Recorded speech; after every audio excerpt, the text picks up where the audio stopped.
Hi everyone, hope you're all doing well. January has come and gone, and reflecting on my New Year's resolutions, some of them have been going really smoothly, but for some of my goals, I've found it a little harder to take action. In this video, I'm going to share a few strategies that have been really helpful, and these have worked for me for starting side hustles, for investing, for career, for health, and for life in general. Everyone's different, and even within the same person, different goals will require different tactics, but here are a few activities I would encourage you to try out to help you get started and stay focused. The first one especially applies for anyone who ever gets stuck in analysis paralysis and feels like there's always some more to learn before you feel ready to act. And that is to find a relevant task that is smaller and low risk, that it doesn't matter if it's hard or easy, it doesn't matter if you screw up, your life would continue. And even in the worst case scenario where you fail in this subtask, it's not going to set you back by that much. For example, if you're looking at real estate investing, your low risk task might be committing to looking at 5 rental properties listed on Zillow for rent per day, and you would take note of how much rent they're charging, what size that property is it like a 2-bedroom apartment or is it like a 4-bedroom house with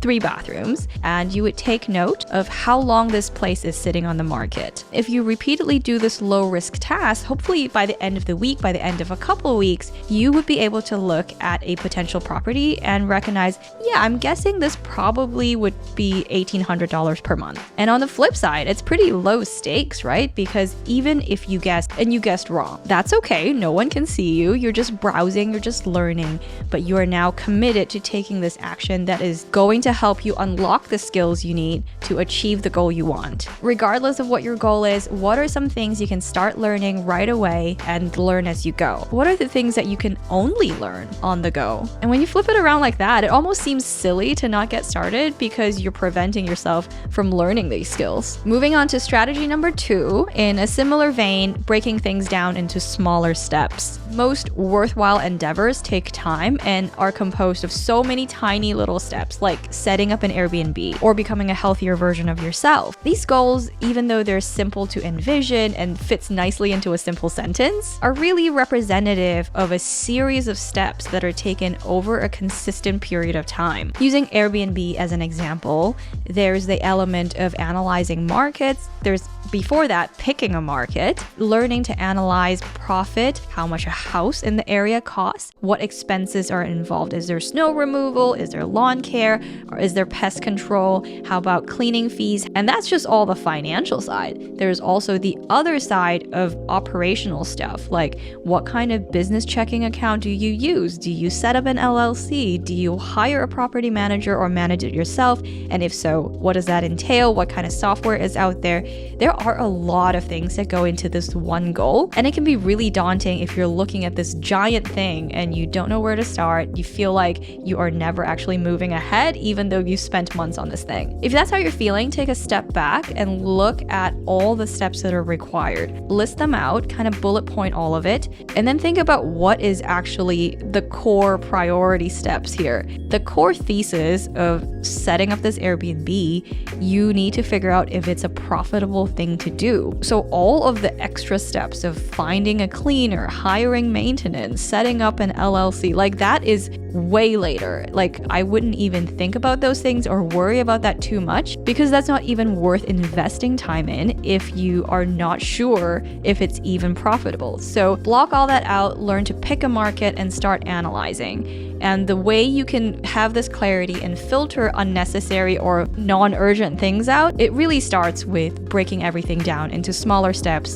and understanding where your time and effort should really be focused on at this moment. Or I guess using YouTube as an example for myself. I said I wanted to make better videos, and even within that kind of narrow goal, there's so many things to learn. There's the audio part, there's the video part. I'm testing out a new camera today. Thank you for joining me on its maiden voyage. There's the editing, the color grading. There are so many things that make a good quality video and a nice viewing experience, and I can only focus on a couple things each time. And hopefully with practice over time, these small steps will lead to an incremental improvement. The third strategy I want to share is incorporating your goal into a habit. Once you've broken your goal up into smaller steps, you'll realize some of these are actually really repetitive things, like making projections on Airbnb revenue, or for me, using stairs and not the elevator at work. How do you remove the barriers for this to become a habit and kind of systems engineer it into your life? I think using my health goal is a pretty easy example. I just brought the yoga mat to work, and that allowed me more access to when I have downtime at work, just even 10 minutes, I can bust out the mat and lay it on the floor and check off my exercise goal for the day. For building the habit of using stairs instead of elevators at work, I realized for me, actually, that involved finding the cleaner set of stairs. There are some bad ones. If you're a coworker, you'll know. There's some bad ones that have like a windowsill that no one has cleaned and there are bugs laying on there. And it makes the whole stair experience unenjoyable and I'm less likely to use it. And so I know it's very silly, but it's true. So in order to make stairs a habit, I have to remove this barrier.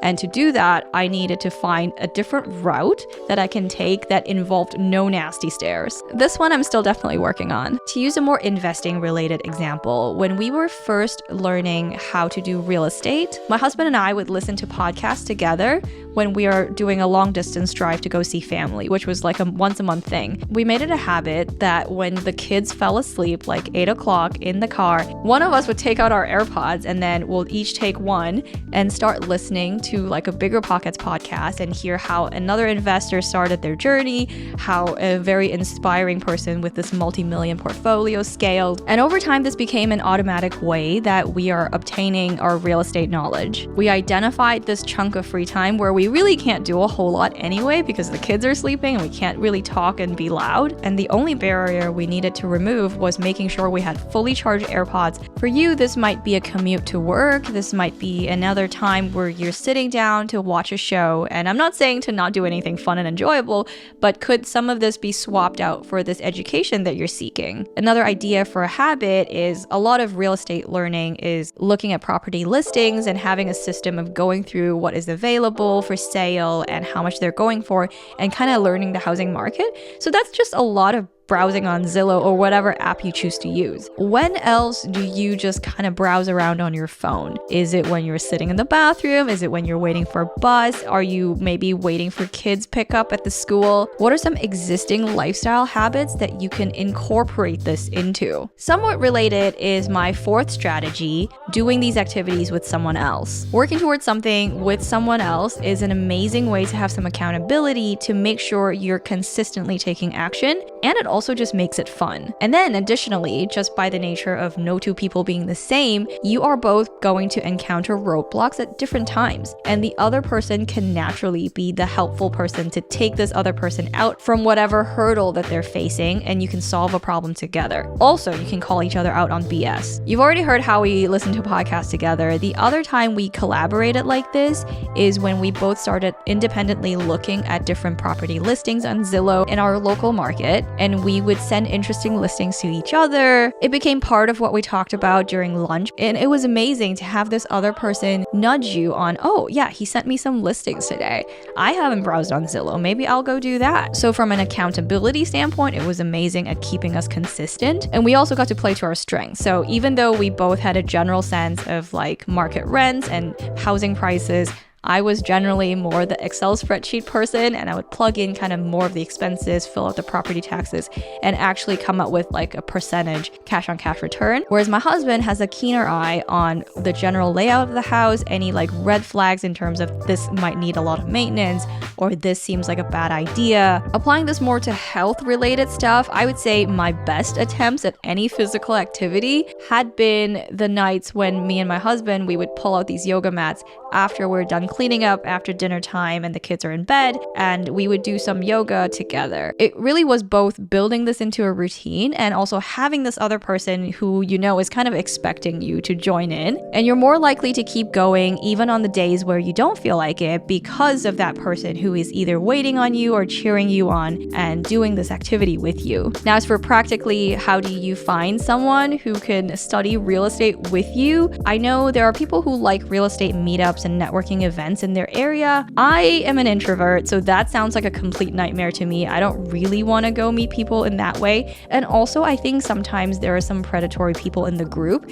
who are there to market their services. Like, I don't think all groups are like that, so please don't be discouraged if that's the route you think you'd like to go. There's also online forums like on BiggerPockets, even Reddit. There are people who are talking about these things and interested, and it's always fun to read what other people have to say. But I feel like those don't have that level of accountability compared to someone who you know in real life. I'd say if you don't have a built-in partner who is also interested in the same thing, try to see if someone from work or in your friend group is interested in this. And especially if you're both kind of beginners, you'd be kind of learning at the same pace and helping each other grow significantly. I also think on this channel, we actually have a pretty solid community. You guys, based on your comments, all seem like pretty chill, normal, stand-up, good people. So if you guys want to connect with each other using the comments or leaving your socials, whatever you want to do, feel free to let other people know that you're interested in having a study buddy. Now moving on to the fifth strategy, celebrating milestones. With bigger goals, it always seems like it takes forever to get anywhere. The smaller achievements along the way, or heck, even like just taking action at all,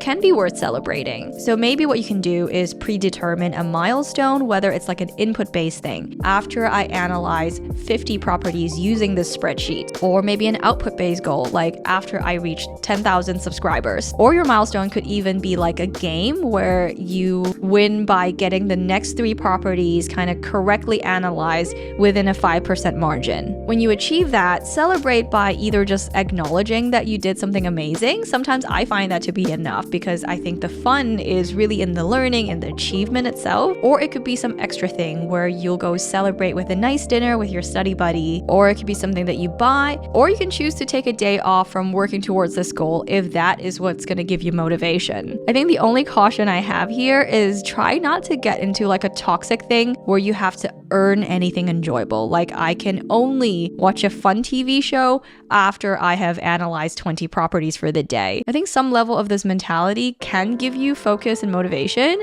but too much of it gets unhealthy and you're getting unkind to yourself. There's definitely a fine balance in staying motivated and focused versus treating yourself like crap and getting into a very toxic hustle culture. Number 6 is allowing for a squiggly path. Sometimes social media portrays things to be quite linear. Like, I'm sometimes guilty of doing this. My how to Airbnb video was literally like 15 steps from start to finish. How do you do it? And this list kind of format is not to be deceiving. It's just easier for a viewer to digest. And I think a clear, concise, linear message just travels so much better and it's more effective if I'm trying to teach someone to do something versus something that has all these caveats and context and footnotes, even though the latter more closely reflects real life. In real life, stuff just kind of happens. The kids get sick, you get sick, there are macroeconomic things that are beyond your control, a global pandemic, and also new information comes to light as you're learning. Whatever goal or plan that you have has to allow for some level of flexibility. You have to give yourself some grace, and you have to be able to adapt. I remember just less than 3 years ago when we first started learning about rental properties, everything felt like it was moving way too slowly. Why is it taking me so long? And how are these people getting to 20 properties in like 6 months? How many offers is it going to take until something is accepted? Why do people keep talking about creative financing? Why shouldn't I just save for down payments, etc., etc.? But then I zoomed out and I remember what I'm doing this for. This is a very super long-term goal of building wealth, for passing something on, for diversifying my portfolio. Also, of course, for a little bit of cash on the side, but my risk tolerance is low. I have a family and I value stability. I value the time that I get to spend with them today. And I have to recognize I also didn't set out to build an empire. I'm not here to like immediately quit my day job. So yeah, my path is going to look really different from some of the other people who are on the internet because my life circumstances are different. It's probably the most boring kind of journey. Like, no one got rich quickly. It's very chill, very methodical, probably kind of slow by internet standards, but that is is what works for me, for my life, and for my goals. All of that to say,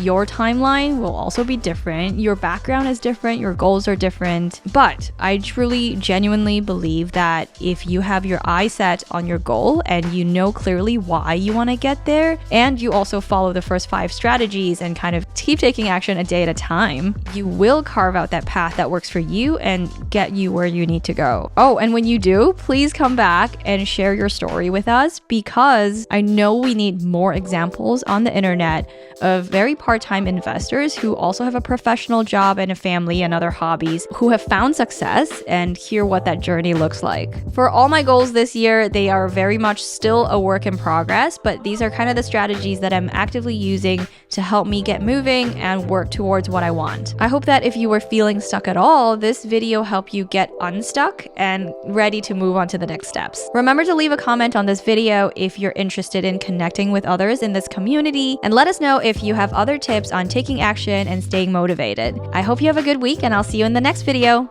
Bye!